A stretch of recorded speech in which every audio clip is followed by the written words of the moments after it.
ರಾಮನಗರ ಬೆಂಗಳೂರು ದಕ್ಷಿಣ ಜಿಲ್ಲೆ ಮಾಡೋದಕ್ಕೆ ವಿರೋಧ ವ್ಯಕ್ತವಾಗ್ತಾ ಇದೆ. ಬಿಜೆಪಿ ಜೆಡಿಎಸ್ ನಾಯಕರಿಂದ ಡಿಕೆಶಿ ಡಿಮ್ಯಾಂಡ್ಗೆ ಆಕ್ಷೇಪಗಳು ಹೊರಬೀಳ್ತಾ ಇದ್ದಾವೆ. ನೋಡಿ, ವಿರೋಧವನ್ನು ವ್ಯಕ್ತಪಡಿಸ್ತಾ ಇದ್ದಾರೆ. ಸಹಜವಾಗೇ ಇದು ರಾಜಕೀಯವಾದಂತಹ ವಾಕ್ಸಮರ ಕಾರಣ ಆಗಿದೆ. ಇನ್ನೂ ಜಾಸ್ತಿ ಇದು ಗಂಭೀರತೆ ಪಡೆದುಕೊಳ್ಳುತ್ತೆ. ನೋಡ್ತಾ ಇರಿ ನೀವು. ಬಿಜೆಪಿ ಜೆಡಿಎಸ್ ನಾಯಕರು ಇದನ್ನು ಒಪ್ಕೊಳ್ತಾ ಇಲ್ಲ. ಅಶ್ವಥ್ ನಾರಾಯಣ್ ಕಿಡಿಕಾರಿದ್ದಾರೆ. ಏನು ಅಂತ ಹೇಳಿದ್ರೆ, ಅವರ ಭಾವನೆಗಳನ್ನು ಯಾರೂ ಒಪ್ಪೋದಕ್ಕಾಗೋದಿಲ್ಲ. ಅಂದರೆ ಡಿ ಕೆ ಶಿವಕುಮಾರ್ ಅವರು ಮತ್ತು ಅವ್ರ ನಿಯೋಗದ ಭಾವನೆ ಅಂತ. ರಾಮನಗರಕ್ಕೆ ರಾಮನ ಹೆಸರಿದೆ, ಅದನ್ನೇ ಚೇಂಜ್ ಮಾಡೋಕೆ ಹೊರಟಿದ್ದಾರೆ. ಅಂದರೆ ರಾಮನ ಹೆಸರನ್ನೇ ಬದಲು ಮಾಡೋಕೆ ಹೊರಟಿದ್ದಾರೆ ಇವರು. ರಾಮನಗರಕ್ಕೆ ರಾಮನ ಬ್ರ್ಯಾಂಡ್ ಇದೆ, ಬೆಂಗಳೂರು ಬ್ರ್ಯಾಂಡ್ ಅಗತ್ಯ ಇಲ್ಲ. ಡಿಕೆಶಿ ವಿರುದ್ಧ ಮಾಜಿ ಡಿಸಿಎಂ ಅಶ್ವಥ್ ನಾರಾಯಣ್ ವಾಗ್ದಾಳಿ ನಡೆಸಿದ್ದಾರೆ. ರಾಮನಗರ ಜಿಲ್ಲೆ ಹೆಸರನ್ನ ಬೆಂಗಳೂರು ದಕ್ಷಿಣ ಅಂತ ನಾಮಕರಣ ಆಗಬೇಕು, ಪುನರ್ ನಾಮಕರಣ ಆಗಬೇಕು ಅನ್ನೋಂಥ ಒಂದು ಏನು ಕೋರಿಕೆನ ಸಲ್ಲಿಸಿದ್ದಾರೆ, ಇದು ನಿಜಕ್ಕೂ ಒಂದು ಯಾವುದು ಒಪ್ಕೊಳ್ಳೋಕ್ಕಾಗಲ್ಲ, ಸಹಿಸ್ಕೊಳ್ಳೋಕ್ಕಾಗಲ್ಲ. ಅಥವಾ ಇನ್ನೂ ಭಾಳ ಸ್ಪಷ್ಟವಾಗಿ ಹೇಳಬೇಕಂದ್ರೆ, ನಮ್ಮ ಎಲ್ಲ ರಾಮನಗರ ಜಿಲ್ಲೆಯ ಜನತೆ, ಇಡೀ ರಾಜ್ಯದ ಜನತೆಯ ಭಾವನೆಗೆ ವಿರುದ್ಧವಾಗಿದೆ. ಇವತ್ತೇನು ರಾಮನಗರ ಅಂತ ಈಗಾಗಲೇ ನಾಮಕರಣ ಆಗಿ ಹಲವಾರು ವರ್ಷ ಆಗಿದೆ.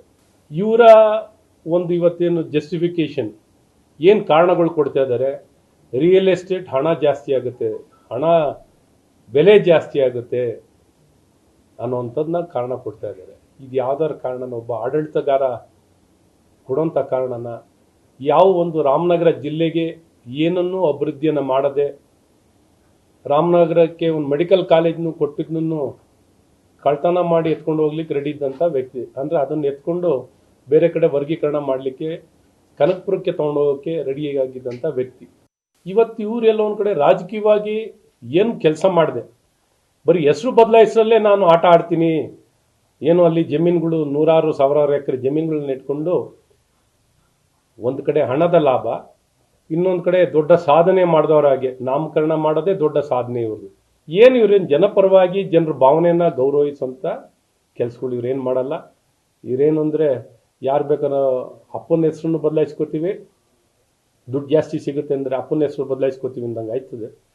ಅಥವಾ ದುಡ್ಡು ಜಾಸ್ತಿ ಕೊಟ್ಟರೆ ನನ್ನ ಹೆಸರನ್ನು ಬದಲಾಯಿಸ್ಕೋತೀನಿ, ನಾನು ಜೀಸಸ್ ಬಾಬಾ, ಮೊಹಮ್ಮದ್ ಬಾಬಾ, ಯಾವ ಬಾಬಾ ಬೇಕಾದ್ರೆ ಆಗ್ತೀನಿ ಅನ್ನೋಂಥ ರೀತಿಯಲ್ಲಿ ಇವತ್ತು ಹಣಕ್ಕೂ ಏನು ಬೇಕಾದ್ರೆ ಮಾಡ್ಕೋತೀನಿ ಅನ್ನೋಂಥ ಈ ಮನಸ್ಥಿತಿಯಲ್ಲಿ ಇವ್ರು ಮಾಡಕ್ಕೆ ಕೊಟ್ಟಿರೋದು. ಇವ್ರು ಏನು ಬೇಕಾದ್ರೆ ಮಾಡ್ಕೋಬೋದು, ಜನ ರೆಡಿ ಇಲ್ಲ.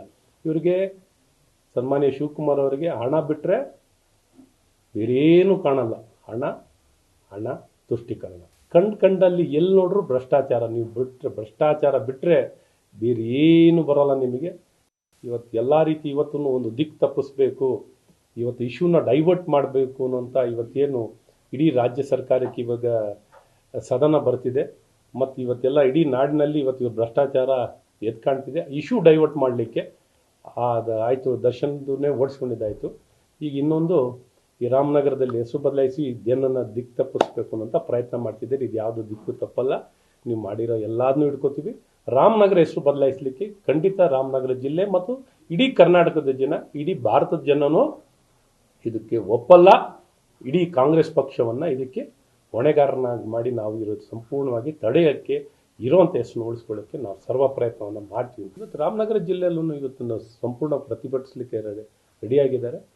ಹಾಗಾಗಿ ಖಂಡಿತ ಇದನ್ನು ತೀವ್ರವಾಗಿ ವಿರೋಧಿಸೋಕ್ಕೆ ಸಂಪೂರ್ಣವಾಗಿ ಜನ ಸಜ್ಜಾಗಿದ್ದಾರೆ. ಕುಮಾರಸ್ವಾಮಿ ಅವರು ಆ ವಿಚಾರದಲ್ಲಿ ಈಗ ನಿಲುವನ್ನು ಅವರು ಭಾಳ ಸ್ಪಷ್ಟವಾಗಿ, ಈಗ ಯಾಕಂದರೆ ಹೊಸದಾಗಿ ಸ್ಟಾರ್ಟ್ ಆಗಿದೆ, ನಮ್ಮ ಅಧ್ಯಕ್ಷರು ಈಗಾಗಲೇ ವಿಜೇಂದ್ರವರು ಈ ವಿಚಾರದಲ್ಲಿ ಭಾಳ ಸ್ಪಷ್ಟತೆಯನ್ನು ತಗೊಂಡಿದ್ದಾರೆ. ಖಂಡಿತ ಇವತ್ತು ಇಡೀ ರಾಮನಗರ ಜಿಲ್ಲೆಯ ಜನರು ಮತ್ತು ಎಲ್ಲ ರಾಜಕೀಯ ಪಕ್ಷಗಳು, BJP, JDS ಎಲ್ಲರೂ ಭಾಳ ಪ್ರಬಲವಾಗಿ ಇದನ್ನು ವಿರೋಧಿಸುವಂಥ ಕೆಲಸಗಳನ್ನು ನಾವು ಗಟ್ಟಿಯಾಗಿ ಮಾಡ್ತೀವಿ ಅಂತ ಹೇಳಕ್ಕೆ ಇಷ್ಟಪಡ್ತೀನಿ. ರಾಮ ಅನ್ನೋಂಥದ್ದು ನಮ್ಮ ಭಾವನೆಗಳು, ನಂಬಿಕೆಗಳು. ರಾಮನಗರ ಅಂತ ಹೆಸರಿಗೆ ಇವರು ಎಲ್ಲ ಒಂದು ಕಡೆ ತಿರ್ಚೋ ಕೆಲಸ ಅಥವಾ ಮರುನಾಮಕರಣ ಮಾಡಲಿಕ್ಕೆ ಕೊಟ್ಟಿರೋಂಥದ್ದು ಇಡೀ ಜನರ ಭಾವನೆ ವಿರುದ್ಧವಾಗಿರುತ್ತೆ ಅಂತ ಹೇಳಕ್ಕೆ ಇಷ್ಟಪಡ್ತೀನಿ. ಬ್ರ್ಯಾಂಡ್ ಇವರ ರಾಮನಗರ ಬ್ರ್ಯಾಂಡು ನಡೆಯಲ್ಲ ಅಂತದ, ರಾಮನ್ ಬ್ರ್ಯಾಂಡ್ ಇಡೀ ದೇಶಕ್ಕೆ ಇದೆ. ರಾಮನ್ ಬ್ರ್ಯಾಂಡ್ಗಿಂತ ಇವ್ರದ್ದೇನು ದೊಡ್ಡ ಬ್ರ್ಯಾಂಡು ಬೆಂಗಳೂರಿಗೇನು ಬರಲಿಕ್ಕೆ ಸಾಧ್ಯ ಇಲ್ಲ.